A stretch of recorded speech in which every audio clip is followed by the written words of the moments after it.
Hi there!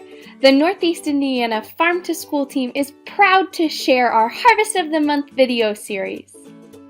In each video, we will visit a different farm in Northeast Indiana to learn where our food comes from. We will be able to meet our farmers and learn how they grow each of our Harvest of the Month fruits and vegetables. Welcome to the Hunger Relief Farm, run by Human Agricultural Cooperative and Smiley's Garden Angels. Meet Ty Simmons and Ephraim Smiley. Together, they operate this 17-acre urban farm located in Fort Wayne, Indiana. They teach kids how to grow food, and they grow a wide variety of fruits and vegetables that are donated to families in the area. Now, let's listen to Farmer Ty and Farmer Ephraim tell us how they became farmers. I've been a farmer for 8 years now. I started on a small little plot just to learn, and then I went to YouTube University. I learned a lot from YouTube. I'm a big guy. What do I need to do first? I need to grow some food so I can eat. So that was the first step. I said, I gotta learn how to grow food. So that's what got me into farming. I mean, it's, self-sufficiency, where I don't have to rely on others to supply my food. Well, I like the farm for multiple reasons. Not only because for self-sufficiency for my own need of food, but also we give away 90% of the food that we grow. The reason why we do that because this is a hunger relief farm. And with hunger relief, we want to have a direct impact with socially underserved individuals and populations with healthy food. I think I've been a farmer for about 35, 40 years. I think as a child, I was introducing myself to being a farmer by watching my parents have the garden that they had in their backyard. But we would visit Alabama, and my cousins were farmers. We have about 140 acres in Alabama. Farmer Ephraim used the skills he learned in his family's garden to start his own business. I said, you need to develop a business. And so I did. We called our operation Smiley's Victory Garden, and we were an organic garden service. So that's how it started. I had a pretty thriving garden business because we were the organic guys. Organic farming methods use only natural products to grow crops and raise animals in ways that are gentle on the environment. Now, let's listen as Farmer Ephraim tells us how he started the Hunger Relief Farm. Pastor Dave, who's a retired pastor of Fellowship Missionary Church, he and I went to Elmhurst High School together, and we played on the football team. So Pastor Dave said, well, Ephraim, if you want to use half of the ground here for a community garden project, then go ahead and do it. We've been here about 10, maybe 8 to 10 years now. They wanted to have a intervention, or at least a project that would address some of the needs of food on the south side of Fort Wayne here, and it works out pretty good to be able to grow those fresh vegetables and give them away right here. They started a community project where they would invite individuals from different cultures, different backgrounds, and basically said, hey, you can come here, use the land, and feed your people. And if you have, heart, you'll give away some, and you'll sell some, and you'll keep some for yourself as well. In 2018, the governor of Indiana awarded Ephraim Smiley the Sagamore of the Wabash Award for his distinguished service to the state of Indiana and its residents.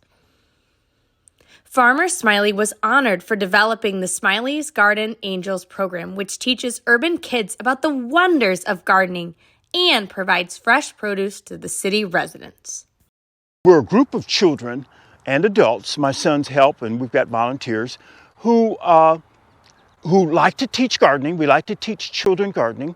And while we're teaching them gardening, we feel like we're teaching them independence, and we're teaching them about mysteries that children have about plants, and you can solve those mysteries by reading about the plants.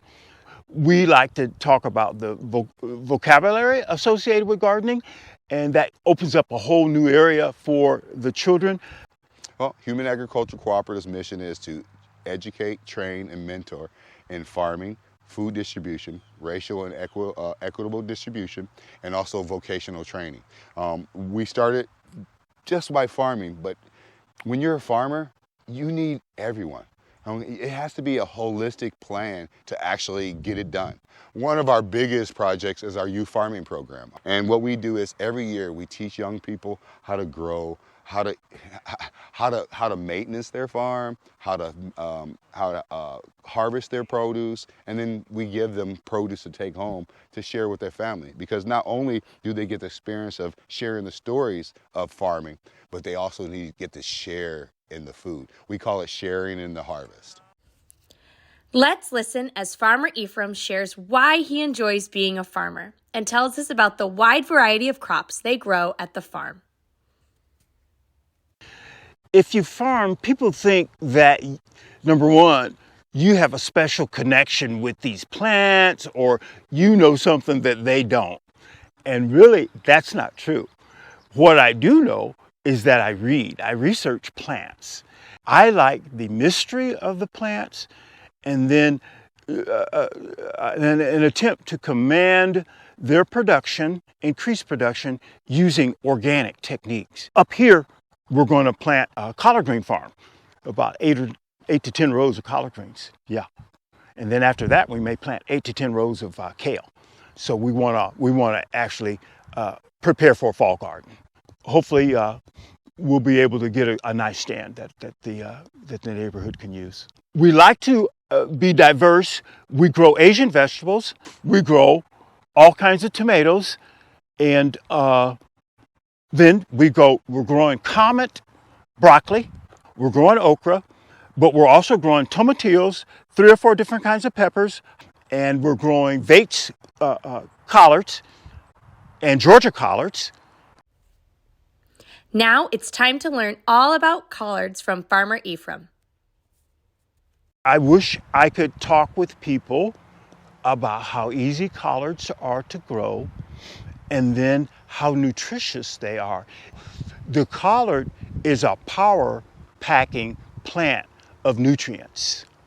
We grow 2 different types of collards, and one is called Vates, and the other one is called the Georgia collard. So if I'm buying the transplant from the store, I will put it outside and let it weather a little bit, maybe 7 days outside before I plant it. I like to plant collards in a light drizzle, a light rain drizzle. And if I can get 2 or 3 days of drizzle and gray skies, I like to plant them in that manner. If I can get that, then transplant shock, I think, is lessened. A transplant is a young plant that is grown from seed indoors in a greenhouse or at your house. In the spring and early summer, many stores sell small vegetable transplants that you can plant in your garden. Transplant shock happens when transplants are planted outside without time to adjust to the harsher conditions outdoors. And transplant shock is the shock. It's like taking a cold shower. You'll jump like that if you take a cold shower. And I think the plants do the same thing. If you take them from your house or wherever they've been living and place them right in the garden, you've got to give them a chance to transition. And so that's what we're trying to do when we plant them in the rain. When you're planting anything, what I like to teach my students is to move that plant into the soil without the plant knowing that it's just been planted. Don't shake it. Certainly don't grab it by the stem and choke it. You got to be gentle. When I'm using my Alice Chalmers B tractor, I can make 2 rows 38 inches apart at one time. And they'll make a furrow in the ground. And in that furrow, I can deposit the plant and then just cover the soil. I don't have to do any heavy digging. It will start to grow and take off. It'll take off. I say it'll be happy. I like to use the word happy. Man, those plants over there are happy because they're thriving and they're growing and they don't know they've just been transplanted. Well, the collard plant grows on one stem, and off of that stem, the leaves are formed. I like the fact that they're a pick and come again plant. You trim those leaves off there, bam, it's going to continue to grow. It'll continue to grow. The issue that you have is you can't take the heart out of it, and the heart is the top of the collard. You've got to let those leaves So I'd guess between 20 and 30 leaves, easily, several pounds, easily. Yeah, off of one plant. Yeah.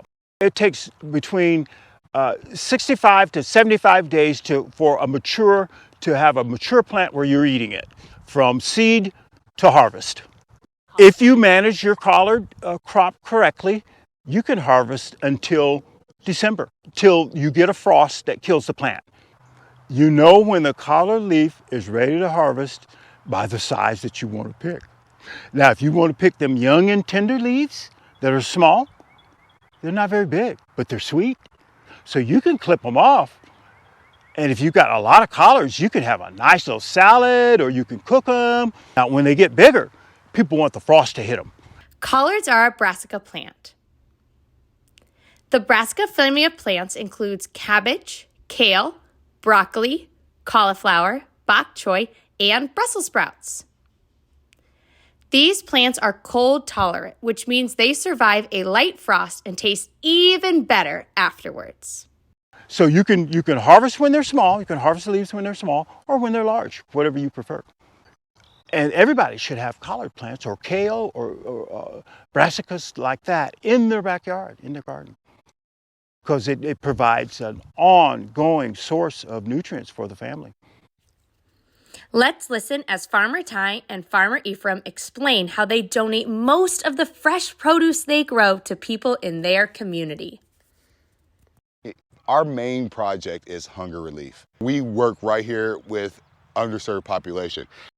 So we have pick days, we have people come out and we have them picking every week. We're looking for more individuals, more groups to come out and work with us. It's a hunger relief and a share the harvest. So when you come out and help, you get to take home something with you. You get to enjoy your labor.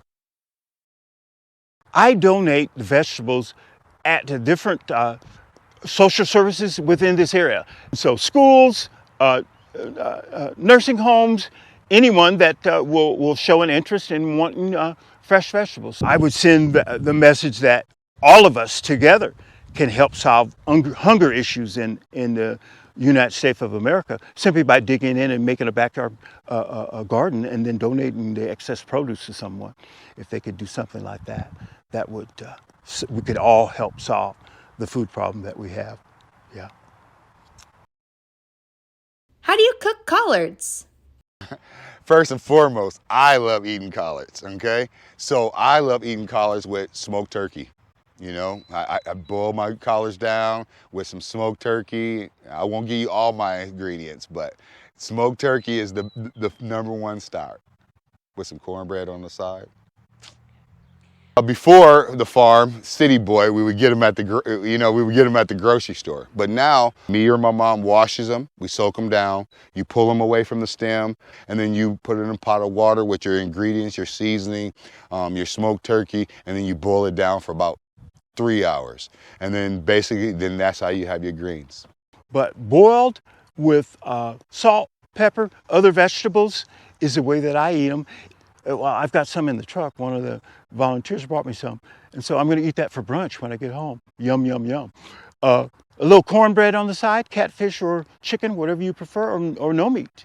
Just sit there and eat your collards. They are delicious, and they're loaded with vitamins. Yeah. Thanks for visiting the Hunger Relief Farm and learning all about collards with Farmer Ty and Farmer Ephraim. Let's always remember to thank our farmers for growing delicious food for us all to eat.